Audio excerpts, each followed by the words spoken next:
Welcome back, everyone, to Homie and the Dude and another episode of the Sky Realm. Thank you so much for joining us. I'm Bodhi, you're an exceptional Dungeon Master, and I'm joined by our exceptional cast of players.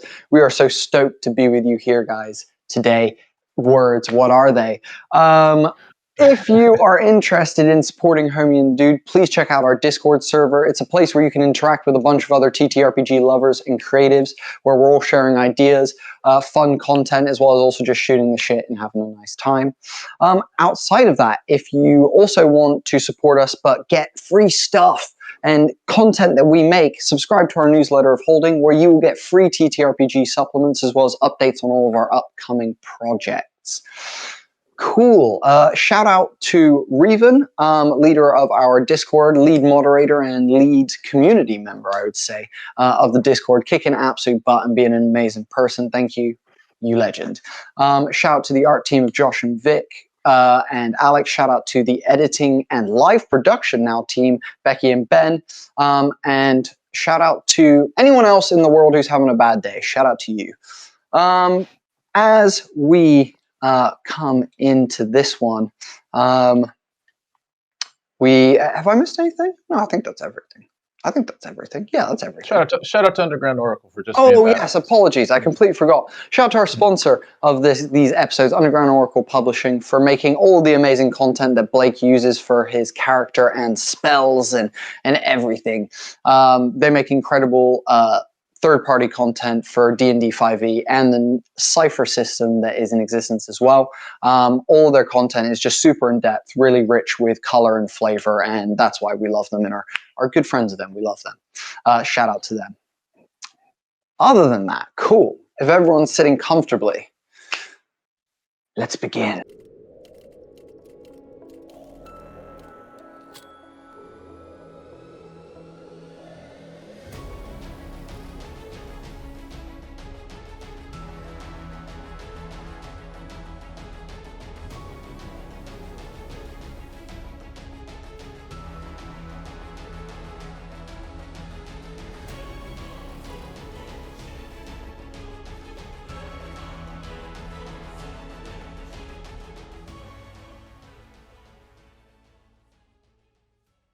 So, little recap for you guys.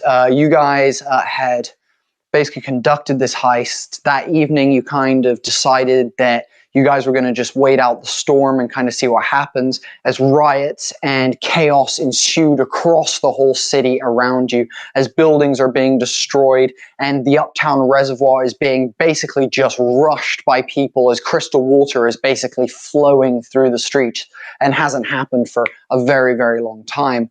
You guys woke up and realized that there's a bit of discourse in the group. Found out, people's mindsets have changed. People are struggling with the act that was just conducted by this group. Lots of death was involved. Lots of, illegal activities went down. And the group is kind of struggling with that. As well as that, our resident strong-minded and solid monk, Evis, has been contacted by a being that they have, connected with a couple of times, and is considering some options around that at the moment as well.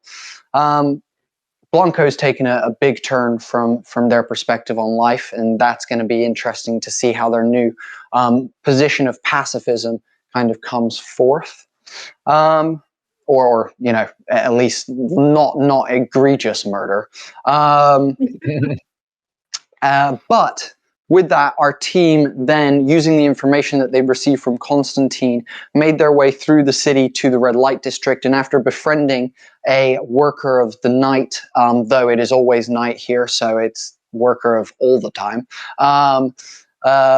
gave them some information about how to get into the Nadian fence, the Nadian Thieves Guild fence. And after entering the Thieves Guild, they are about to encounter the owner of this fence and the person who is kind of in their heads at the moment, as they've begun hearing this person's voice as they walked into this building. Aside from that, We also know at the moment that the Dawn is being tortured in Uptown. The party, the characters don't know this, though. The party have seen cutscenes of the Dawn being tortured in the Imperial District. Uma being taken to be revived, and her father Malcolm deciding that both of them should be made an example of in front of the people at some point. So, as we come back into this one, we find ourselves in Usha's fence. As you guys are stood in this menagerie of things and items, there's all manner of stuff around you. You can see that everything from large, sharp weapons all the way down to gorgeous, intricate pieces of jewelry and slippers and things like that. It seems to be like some sort of expensive yard sale or something like that. Above you are canopied bits of like cloth that give you this kind of illusion that you're in a tent. And this place is filled with like a smoky haze as you guys kind of enter.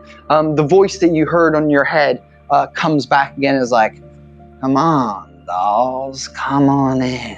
Come talk to Usha. I'm a hop right in. Amazing. Anyone who isn't a fan of this voice in their head and kind of is trying to like get it out, could you please make a wisdom saving throw? Anyone who believes their character would be actively trying to not deal with this. If you feel like you'd be like, oh, cool, interesting, then don't make the saving throw. Or no, I don't think gives a shit. Cool. Oh, damn. I got a dirty 20. Beautiful. And it's all saving throw. Wisdom save. Wisdom. Yeah, Okay. wisdom. Got a 9. A 9? 16. 16? Toad, or are you letting it happen? So, I mean, that's how they do. So, like, I know Yeah, it is what it is. cool. I'm looking around. I'm looking around to determine whether it's in my head, outside of my head, if anyone else is hearing it at the same time, and I'm not sure exactly what's happening. And maybe nudging the person next to me.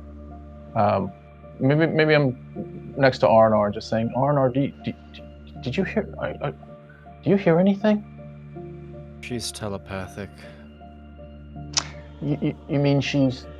Yes. It's like I can hear the voice. Okay. This is the way she conducts business. As this is happening, Blanco, you hear just in your head, nice try. Seems as though you're not as strong as your blue friend over there.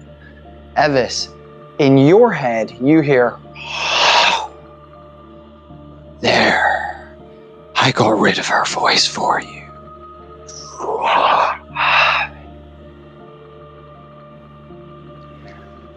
And you guys begin making your way forward into this room. And as you do, the smoke smell of like cigarettes really kind of hits you. And as you round a corner, you see this gorgeous desk that has like the corners of it have carved into like dragon's heads that have like gold leaf painted on them. And at the bottom, you can see that, again, the feet of the table, again, kind of replicate dragon's feet as they sit on the floor. And sat behind it with feet up on the table is this short little goblin woman with big pointy ears covered in like piercings. She wears a massive like turban type wrap that is made of like a menagerie of different colors. You can see that he's got like different little trinkets kind of poking in and out of the layers of this. And her kind of dress that she's wearing is this kind of like older, like almost Victorian kind of style dress with puffy sleeves and whatnot. But again, just it seems to like almost in the light change color as she moves and kind of shifts. As she sits there and the smoke kind of covers in front of her eyes, and you can see her long nose poking past her fingers in that long cigarette holder in her hand. Hey there, the green jalapenos. It's a pleasure to meet you all. My name is, of course, Usha. And as she says this, she blows the smoke at you guys. What can I do for all of you? I was gonna bow respectfully. And then when Toad speaks, some smoke's gonna come out of his mouth too, because that was the answer tree, and kind of do like a little bit of like it's almost like just smoke as he talks a little bit. Just well, we've heard that you may have someone who knows about a second 40 stone.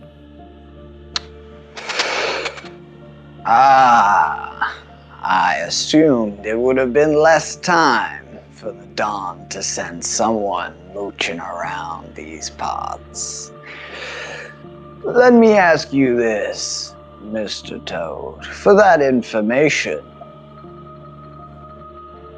I'd be willing to trade, but first, you never got back to me about that date we talked about last time you were here.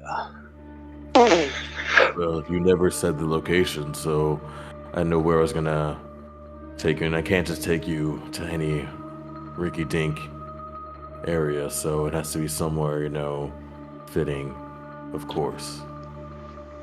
She inhales, blows a heart-shaped smoke ring towards Toad, and is like, well, it sounds like it's on my behalf that the fault lays, so I graciously take that blame and will make sure that I contact you next time. And I would shoot an arrow of smoke through it, so I'm gonna make like an arrow, like it's like an arrow with smoke. You can have inspiration for that. You can have inspiration. That's fucking awesome. You can have a D6 for that. Bump your D8 to a D10. Bump your D8 to a D10. That's amazing. She looks back to the rest of the group. So does he do all the talking for all of yous? Or no? You not gonna say hi to me, dog?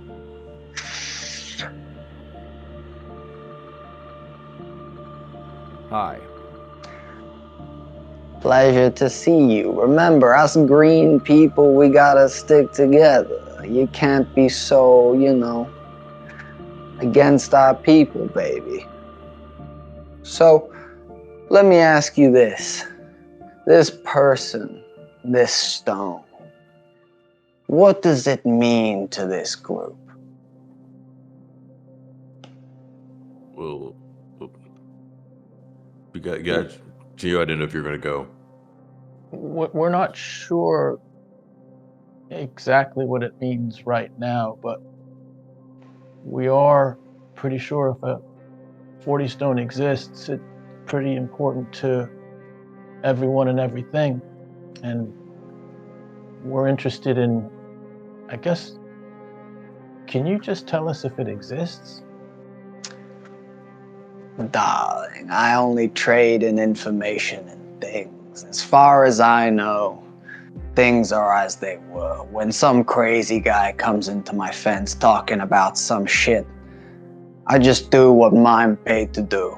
I ship him to the cluster city, and from there, I don't know what happens to him. But here's what I would say. Who paid me? Well, the guild. The guild pays me handsomely for my position here. Of course. This wasn't outside contract work? No, darling. I was told that Thandu himself wanted to see the gentleman. But I would say, from what I saw, you look like a fucking piece of shit. The guy was clearly, talking some shit. But I'll say this, much like your blue friend over there, I couldn't get in his head. And that always makes me curious. So he's in the cluster city. Well, whether he's still there, I don't know, darling. He may already be an incendium mining away at those ceruleanite power gems that everybody wants so bad. Or, who knows, maybe at Exotic Flavors he was chopped up, fed to the customers. Who knows, darling? I can't speak of what happened at the city, but I'll say this, if you want to find that man, you best get to the cluster city before he can't talk. You know what I mean, darling? Hearing the cluster city, my tail sort of like dips between my hind legs and just a slight raise, because Blanco just has so much sort of like memory from there, and just sort of like, not a snarl, but his like lip just raises a touch. What if we were to trade something that you'd want? Information is something that I'd be willing to trade.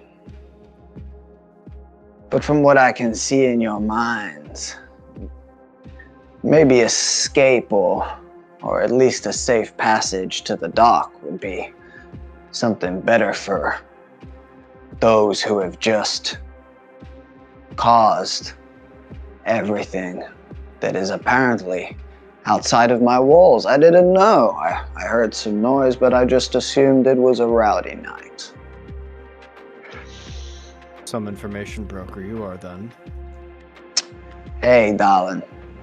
I was chilling in my office here, just dealing with my trinkets. I didn't have any business stepping outside tonight, but apparently from what I see in your minds, you caused quite a shit show here in the city.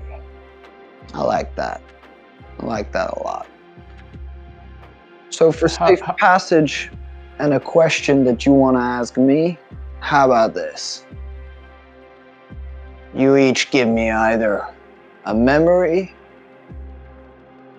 or an item that you value.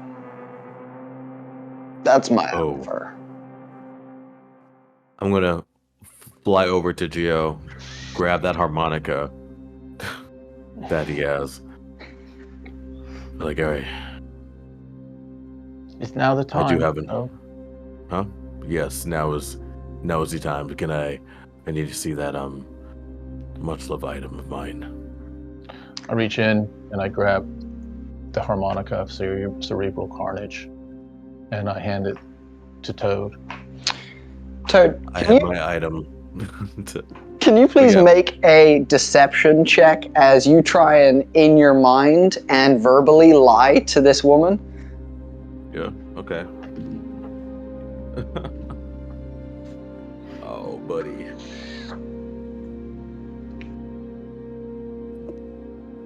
Okay, that is a 23. With a 23, she goes, okay. She grabs the harmonica from you and is like, you know, though this doesn't mean much to you right now, you were gonna want this one. She just opens a drawer, and as she places it in, a poof of smoke erupts out of the drawer, and then suddenly you hear behind you, somewhere in the room, just a poof as it reappears on one of the shelves.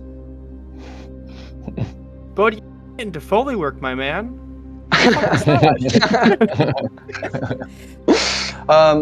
As she then looks back and she goes, what about the rest of you? You got something you want to give me, memory item?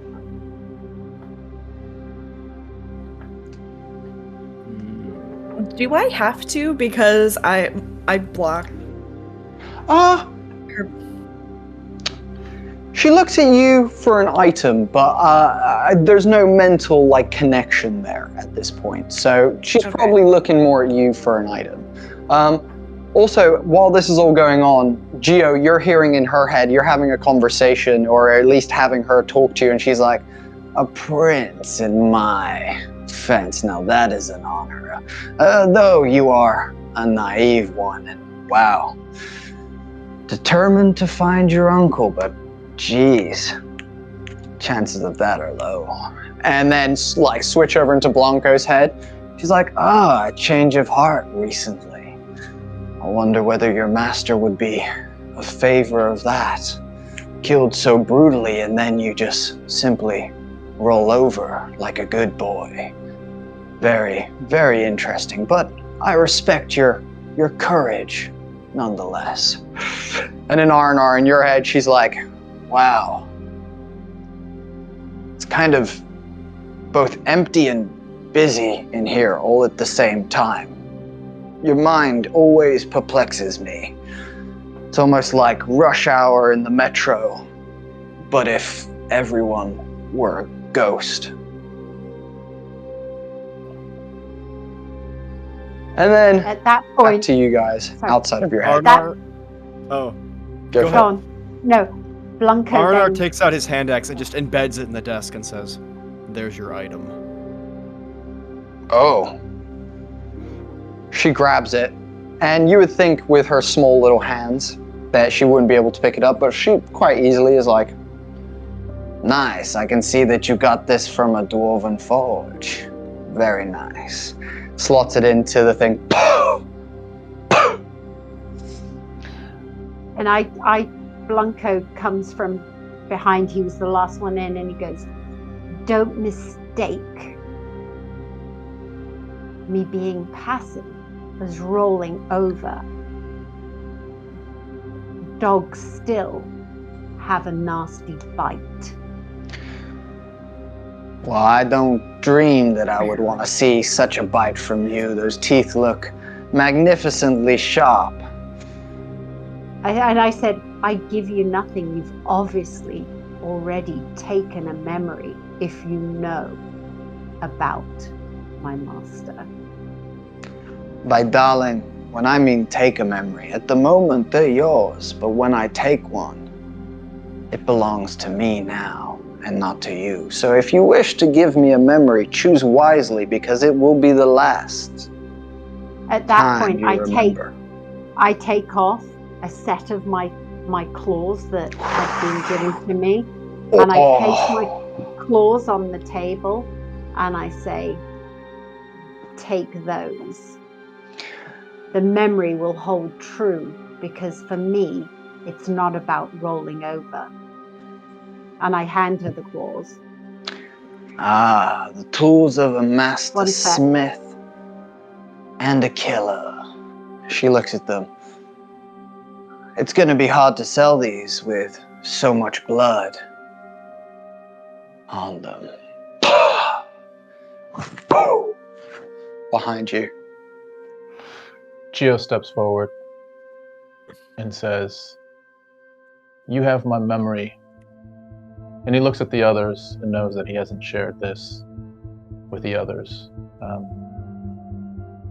But it's of the night before I left the Mitsuhira. And it's of my father talking to my mother and saying, "Nothing will become of the kid. He's soft.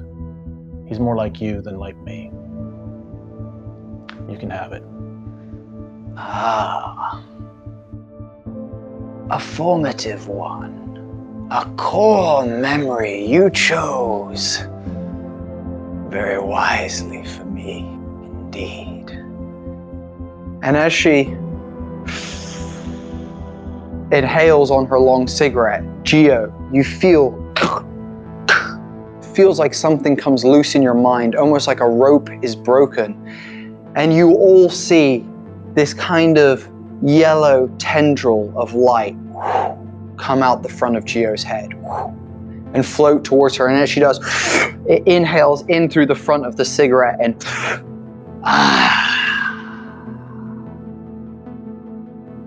thank you for that. Tom, before you do anything with your character, I want to talk to you above table in just a minute. As she turns her gaze to Evis and looks at her and goes, "Dear Acolyte, what do you have for me with such a strong mind?"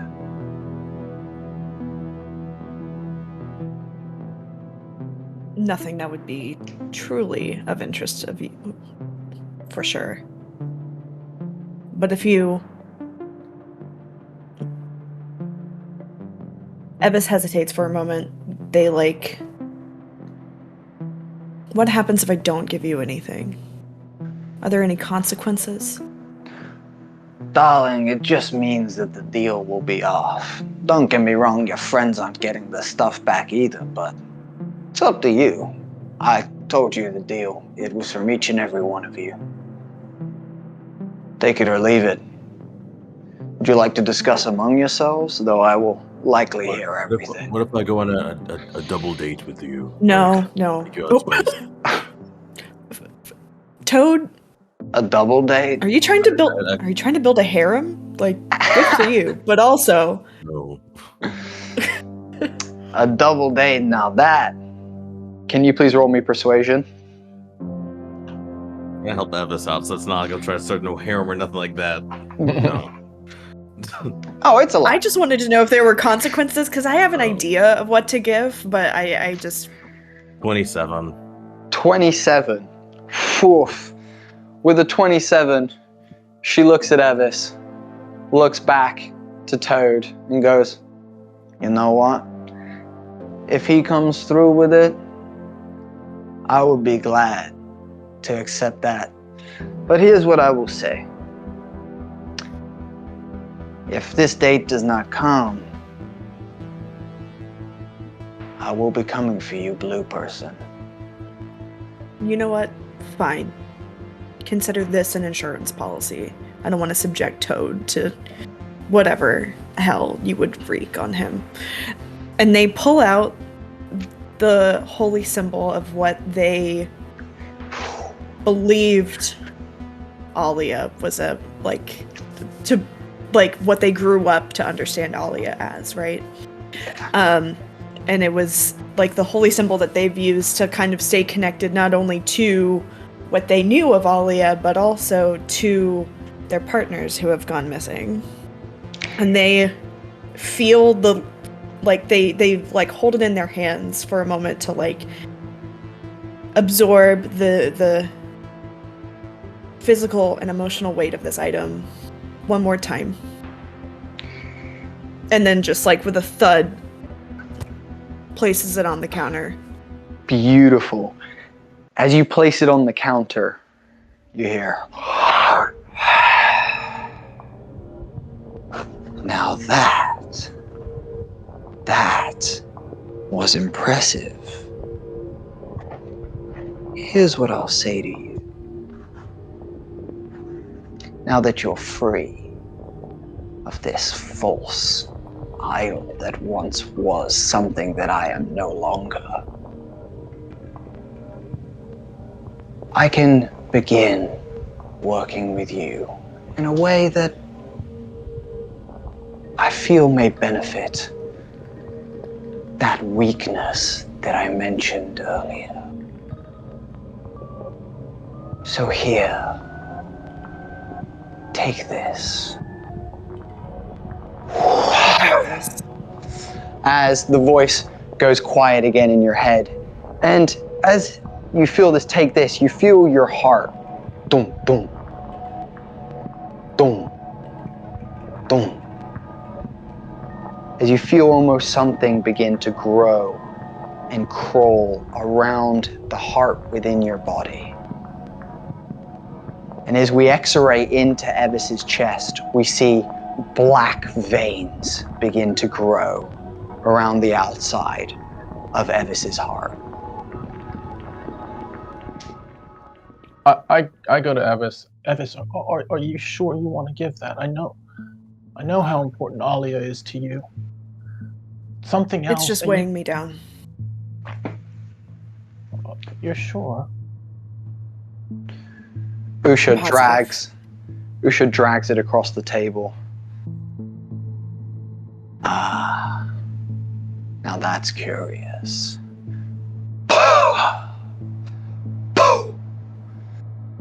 Okay, the deal has been struck. My people will get you to the dock. And you will not be touched, you will not be harmed. Just make sure you get Juan out there to lead you. Now, I promised one other thing. That was a question. What question would you like to ask of me? And I will answer truthfully to you all.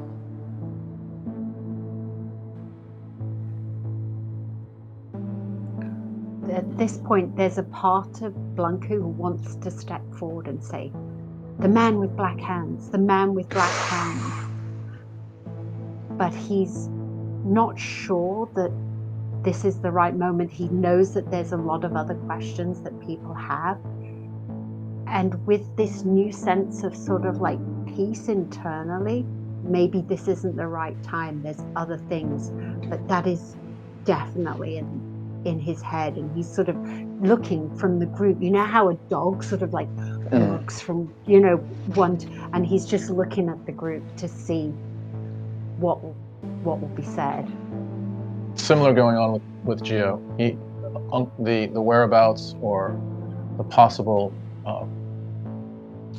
existence of Uncle Ace is at the forefront of his mind, but he somehow turns to R&R as almost the representative that would ask the wisest question at this point, and keeps quiet. Some heavy questions, people.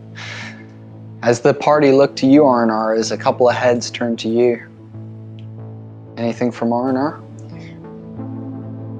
Here's what I'm gonna gift to you, Bodhi. Yeah. R&R is fundamentally a very weak character. Mm-hmm. Just, it is his nature. And I think for sure, the fact that people are putting this much, pressure on him, even though he's supposed to be accustomed to it, that's how he's been raised, just to keep this weight on his shoulders, it cracks ever so slightly. And Usha definitely can see it happen. Like, for sure can see it happen. As R&R is struggling to come up with something to solve this problem. Would Toad notice this too, just from working together so often? Is this something that's noticeable at all, or no? Well, I feel like at this point, you would probably be the only one to know. There's a slight twitch in R&R's eye, very slight cracking in his composure.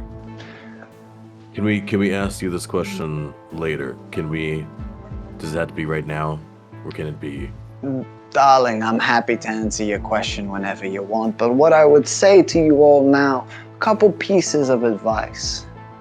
Those of you who I know have questions in your mind, do not be so afraid.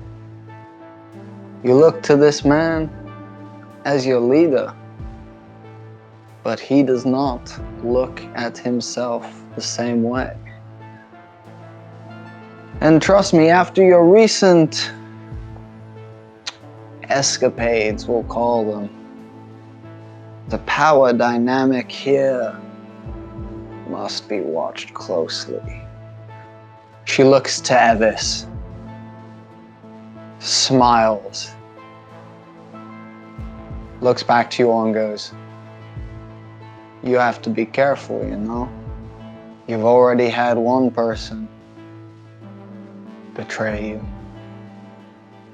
So, if you wish to ask your question later, I'm happy to answer your question later. It's up to you guys. You tell me what you want to do, and I'm happy to do it today. What do you want to do? Can we just have a minute? Of course.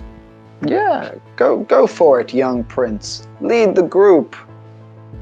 I'm sure your father would be proud. Tom, when you gave Usha this core memory, this despair that your father had nailed into you, the final straw that broke your confidence back before you left, has been removed. Geo, as he goes to talk, expects his stammer to be there and the lack of confidence to be quite as bad as it usually is, but with this core memory gone and this core feeling of shame gone, Geo now speaks with a newfound confidence that now surprises the group. Right, we can't leave here without asking a question. I don't know if we'll ever get back here again. Let's ask a goddamn question and get out of here. If it is all right with everyone, this has been a burning question for me. I'm not going to leave you and act upon it, but if I could have this question answered, if no one else has another question, then I would love for the group to let me step forward and ask if she knows the man with the black hands. You see a smile come across her face. Blanco, See, I know that's really important to you, and I have stuff that's important to me as well. I think there's bigger questions for us right now. I thought this was the case, but It's okay, Blanco. It's It's okay. We will answer that question when it's time. We need to know what our destiny is. all right. Arnor, I propose we ask. I take you upon your word. Arnor, I propose we ask a question that is very relevant to the next step we take and to the success of the next step we take. You have the analytical mind. If you can't think of it, I will. Come up with something in 10 seconds, or I'll propose a question. Toad's gonna go wait Blanco- outside. So Toad's gonna hear that. Oh, Sorry, go ahead. Toad's gonna just hear this and just walk out, just hop outside and chill with Reshi. I don't know. Geo steps forward and says, "Who is our biggest threat to finding this Porthos in the cluster city or Incendium or wherever the fuck he is? Who do we need to be aware of?" Now that was a good question. For you lot, the people you need to be worried about, as water runners, no Imperial is your friend. Trust no one with the blue. But I say this to you, those who are freebooters as well, shall cause quite a swell in your escapades. But let me say this, with a team like this, I don't believe you have a reason to be afraid. Now, make yourselves sparse from here. Juan will get you to the docks whenever you're ready. But I have nothing more to trade with you today. I don't want any more from you. I've got enough. While hearing this information, Blanco sort of like feels a touch deflated that he hadn't been able to get that information. He felt that like this was sort of an opportunity, but feels that he's put his faith in the group and know they will stand beside him when that day comes, and thinks he's going to remember how to get in, what the code was, and will come back and meet with Usha and possibly give a memory or possibly give an item if there's another time he can ask a question. Amazing. I assume... Go for it. Before we turn, I step to Usha again, and I say, one more memory for one more question. Are you sure, young prince? You've already changed so much. I turn to Blanco. I see that Blanco has kind of fallen back and almost shoulders have dropped, head has dropped. I look at R&R. I look at Evis's indifference, and all of it feels confusing. Something compels me to say, yes, I'm sure. Darling, please, which memory would you like me to take?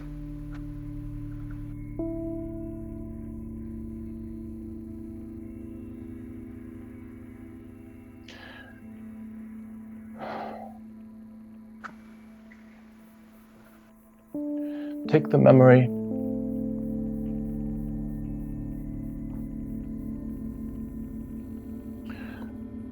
of knowing the way my father looked at me and my brother, and always preferring him to me, and always seeing him as the next king, and me as just part of the court. And that feeling I had. That is a good choice for me. She again sucks through her cigarette. Out comes this yellow tendril of light. It breaks that thread in your head, Geo. I buckle a little bit. I kind of, my knees buckle a little bit. As you kind of go down but catch yourself, Geo has never been closer at this moment in time to acting as his brother does than right now. That full sense of confidence, that lack of knowledge that your father put you down, puts you in a place where all the other positivity that your mother beat into you your whole life. Who knows the degree of this confidence that is now in Geo. But the turtle prince that was once amongst you is very different now. Very, very different. She looks to Blanco and says, please, ask your question, make it quick. I've got things I need to do today, people I need to see. I turn to Gio and I go, is it for me? Go, it's just go. Yeah, let's do this and let's get out of here. Who is the man with the black hands? Porfa, tell me. Now you ask for the man with black hands, connecting. See. Yes. Well, this black man seems to connect many of your memory strands. What I can offer you is this. The man with black hands is known as the One, the Prime, the Only. This man has led many to despair and many in hope. Which side of the coin you sit on is entirely yours to choose. But what I will say is do not forget that the man with black hands has lived longer than I. And though he may be strong, his mind this is bullshit. Is the sharpest tool. This is bullshit. Give him the name. We want the name. That was the deal. Give him the name. Now, darling, I won't be spoken to that. You made a deal with us. Did he make a deal? Was it a deal or wasn't a deal? Blanco is just like raise confused your what's going voice on one more right time now. to me, boy, and you'll find out the extent of my powers here. Gio, really, I mean, we take it, we have the Prime. I'm sure we will be able to find him. We will do better. Please. Take your prince with his newfound stupidity and take him out of here before I do something that you will regret. Gio would probably feel the grip of leather on his shoulder as Evis slowly curls their hand over Gio's shoulder, just to give a little firm grounding squeeze. This is not a safe place for you. We need to... Do you want to take a step outside, get some fresh air? Gio looks to Evis and somehow doesn't see the same person that he did previously, and looks at the hand on the shoulder and just gives the slightest nudge of the hand to come off the shoulder and says, whatever, let's just get out with it. As you guys turn, does anyone want to say any last things as you walk off? Blanco is just so confused about what's going on. So, like, the name is like, he's trying to remember if there's any time he's heard the prime or what have you. And he's sort of like, although this is all the information he's wanting, he is in such a daze right now. He's just like... Of course, you know there is obviously the prime, the Right. leader of the Imperials, but Right. surely it's not him. I mean, could it be? That's what I'm like. I'm just Yeah. like in a day, like, just, you know, when you hear information that is so strong that you sometimes are like almost in a blackout from it. Amazing. That's how I am. So I think go for it. Arno's gonna kind of grab Blanco's shoulder and say, "We need to leave." I now this what? Yeah, let's go. Let's get out of here.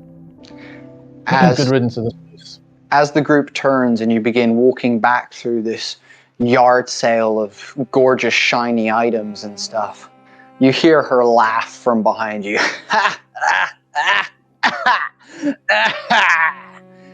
Watch out for the blue one.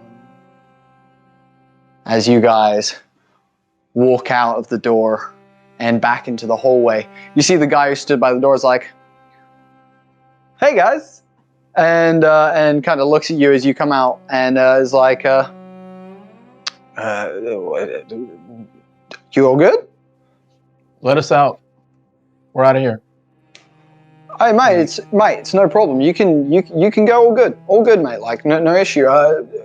Usha's telling me that we need to take you to the dock or something when you're ready. So whenever you chumps are ready to go, I'm happy to lead you there. We'll make sure you don't get caught or anything like that. Now, should I get my shit? Yeah. What else do we need to say? Double time. Oh, okay. Damn. You got real mouthy all of a sudden. Okay, mate. Well, I'm off now. And he goes to grab his shit, and like a couple of other of the people come out, and he's like, "Right, mate. This is how it's going to go, everyone. So stick close to us. We'll make sure that we go all the back streets. Don't waver.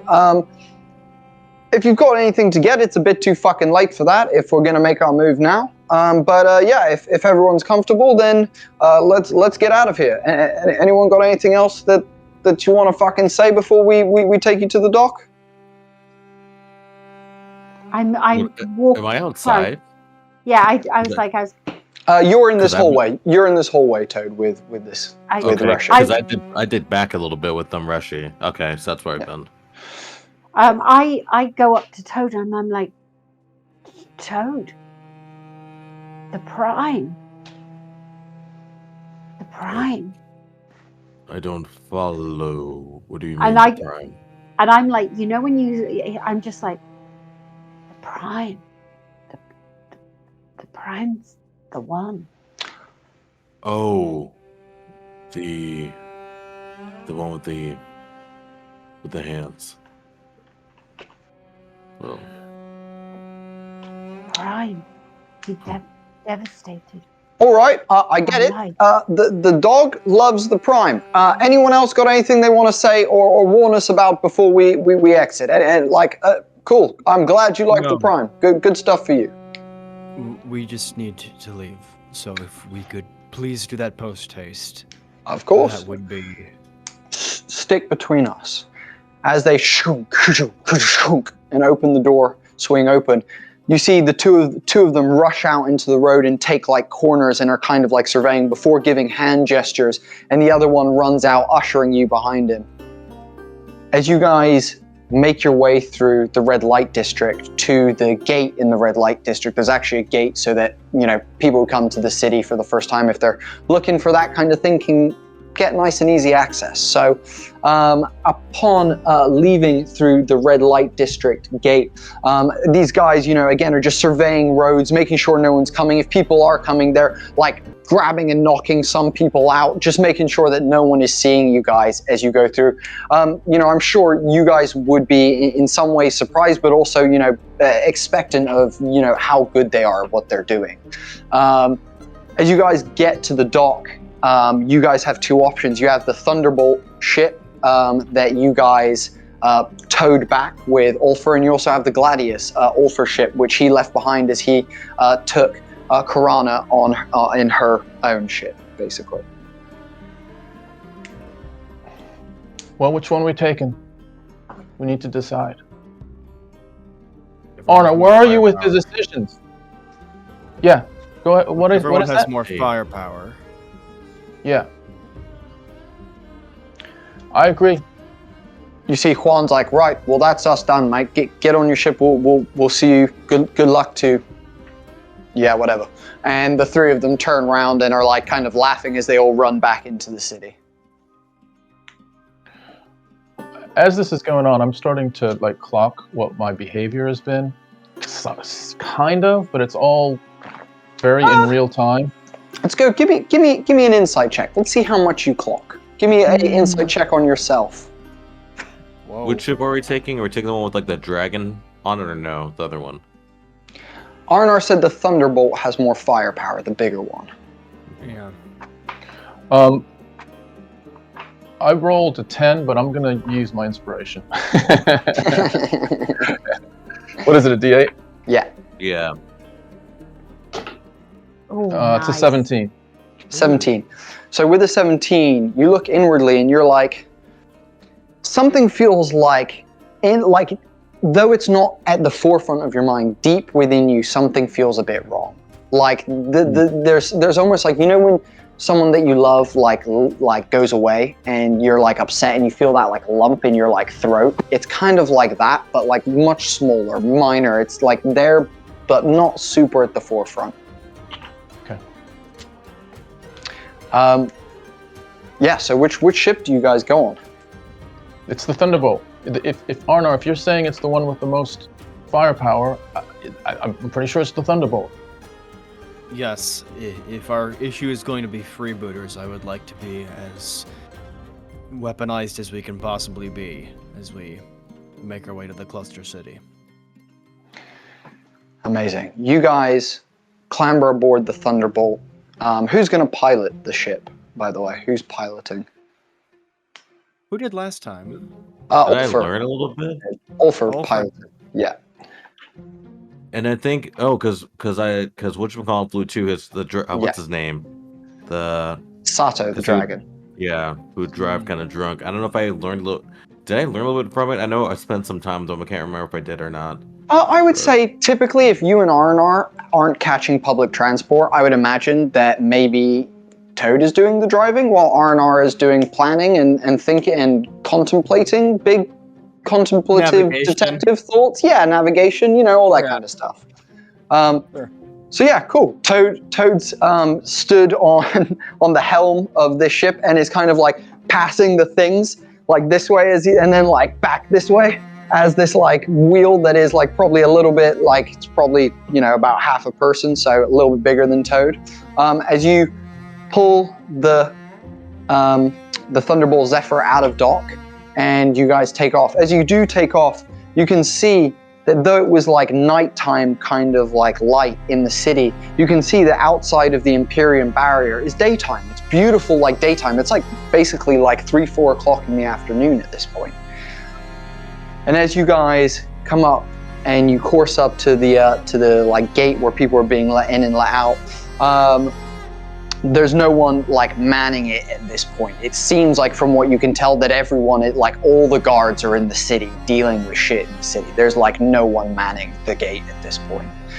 As that happens, you guys fly through and off into the sky out of the Imperium, away from the People's Republic, away from Ulfr, away from Imani, away from the Water Runners, away from the people of the city, away from the Claw Mafia, away from Uma, and a lot of things that matter to you, as well as also possible information about Evis's life partners and much, much more.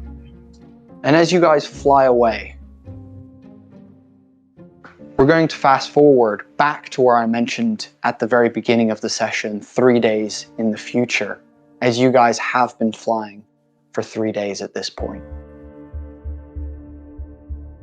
At that same moment, with you guys in the sky, gliding through the sky on this gorgeous ship, in the People's Republic, a gathering of people is happening in Midtown. Close to 1,000, 2,000, 3,000, and it keeps growing, 4,000, 5,000. The streets begin filling up as these people gather. At the front of the crowd is a raised platform.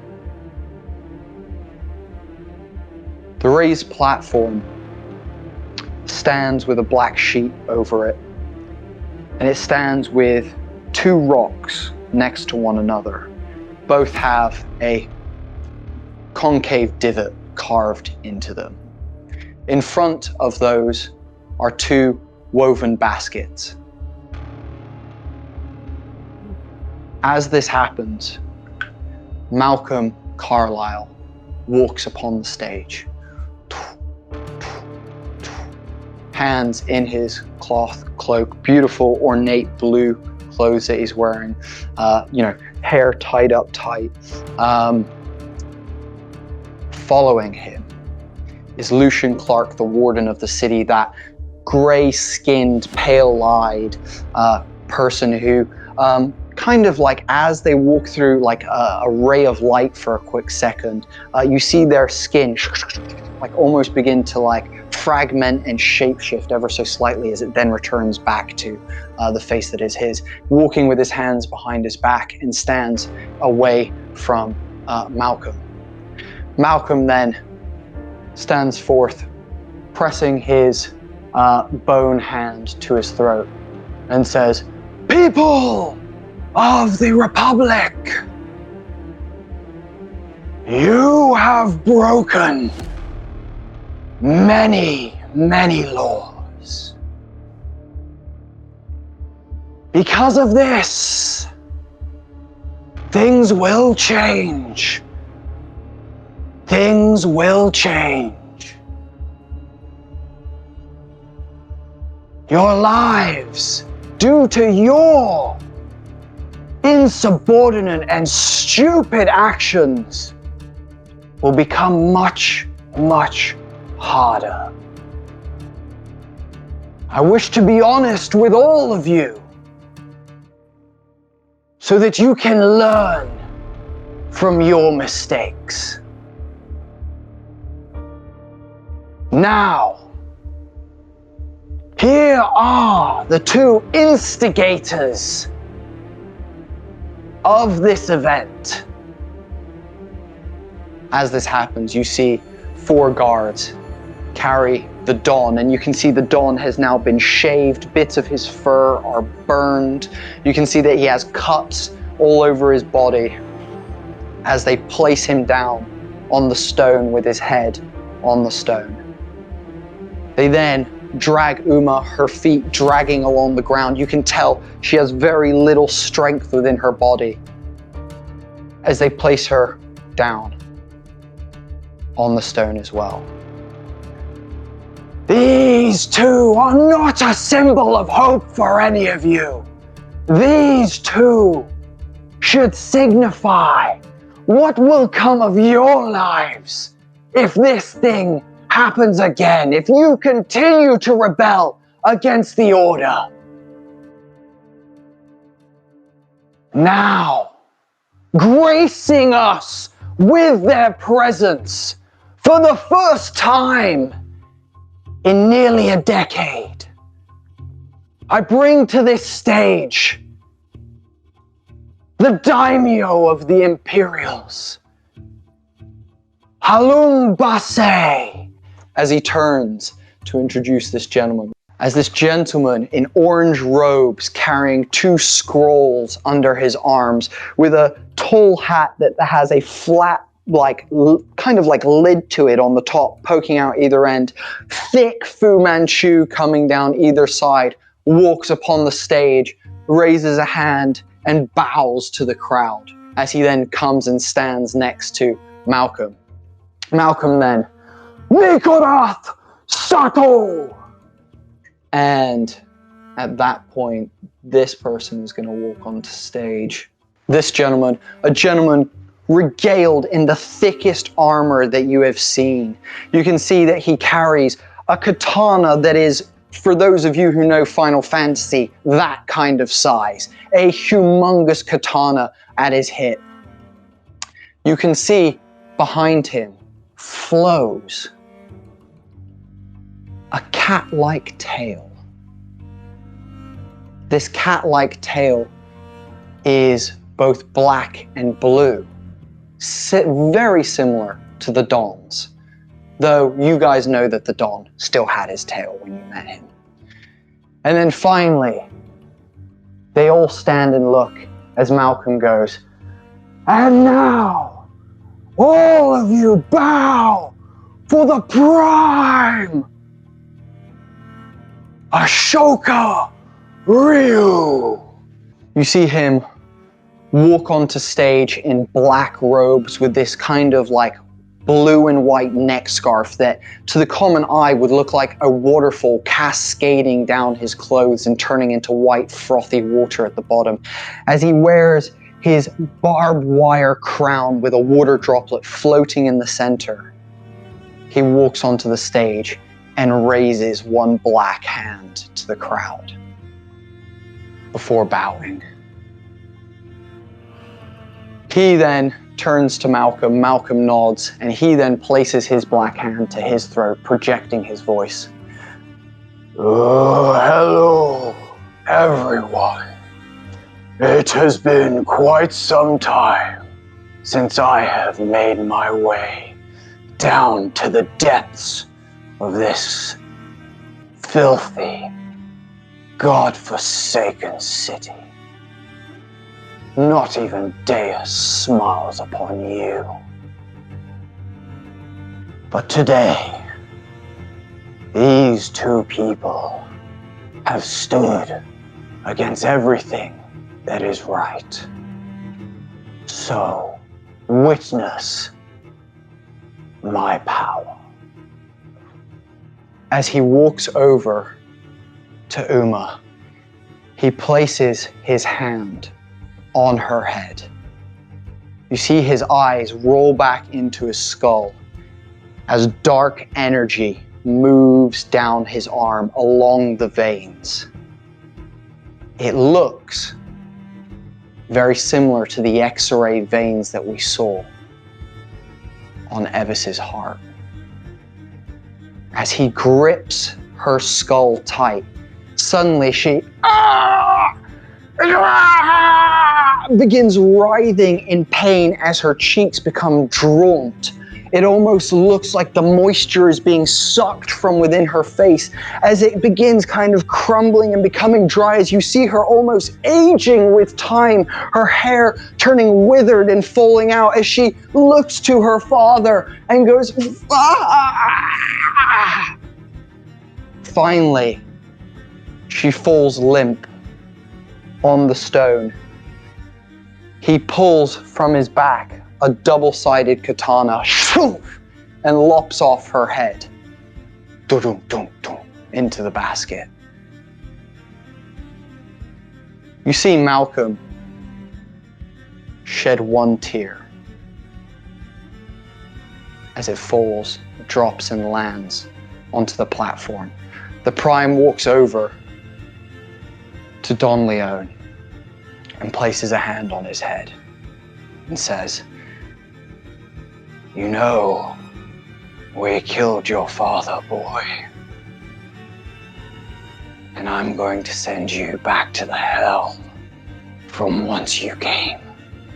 And if you happen to make your way back, I will be happy to kill you again and again until you learn your lesson."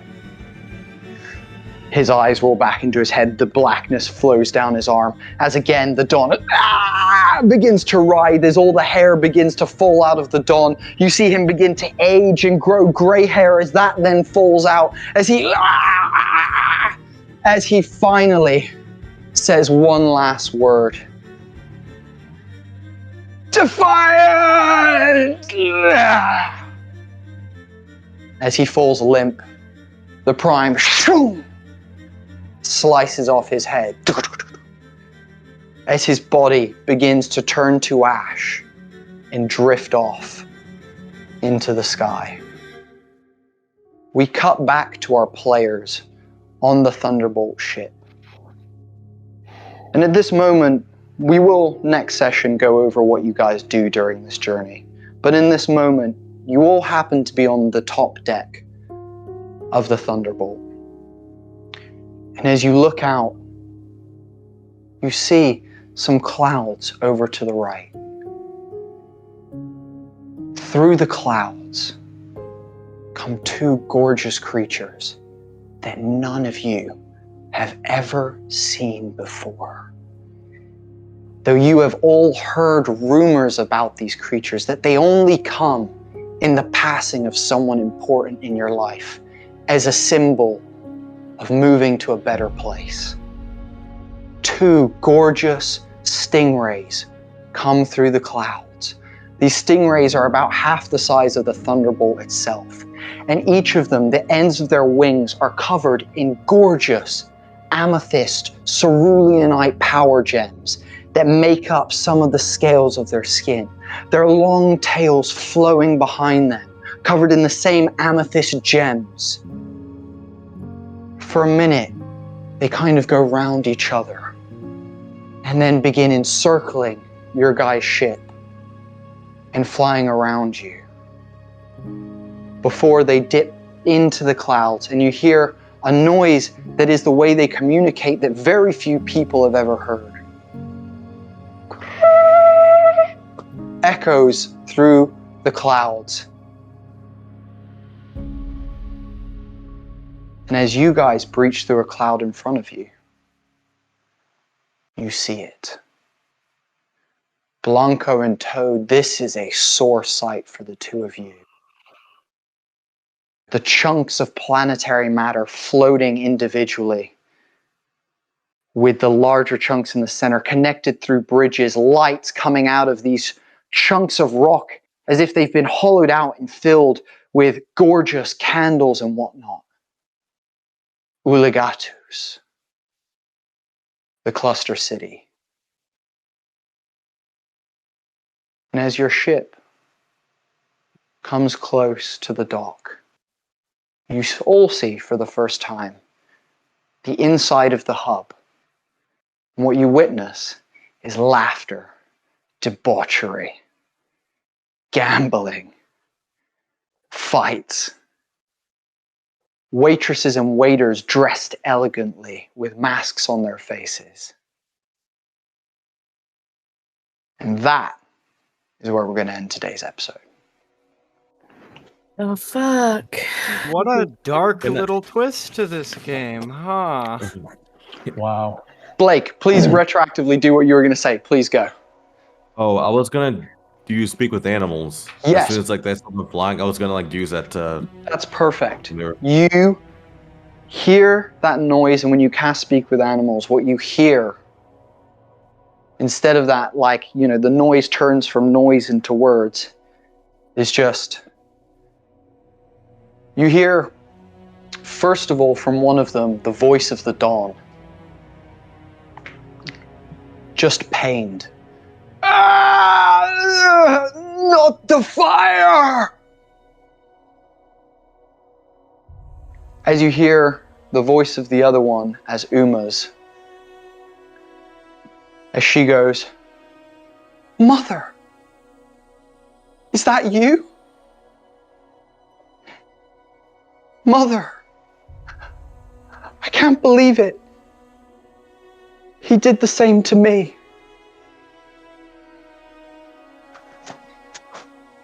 And that's what you hear when you hear those sounds from them.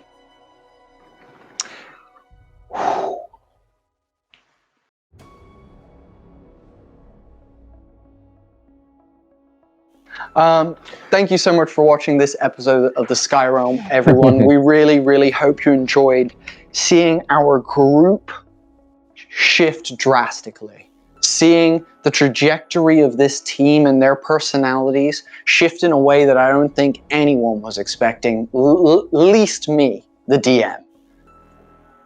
I hope you enjoyed some of this, chaos that is going around the world.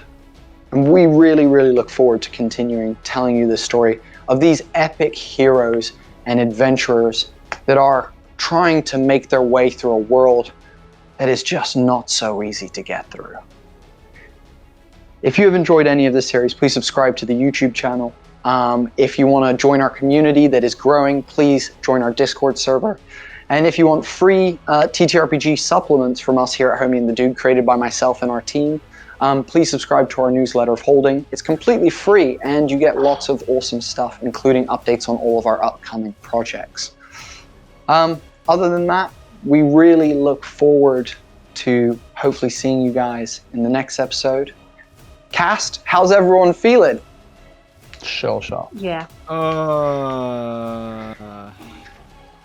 And on that, we will see you guys in the next episode.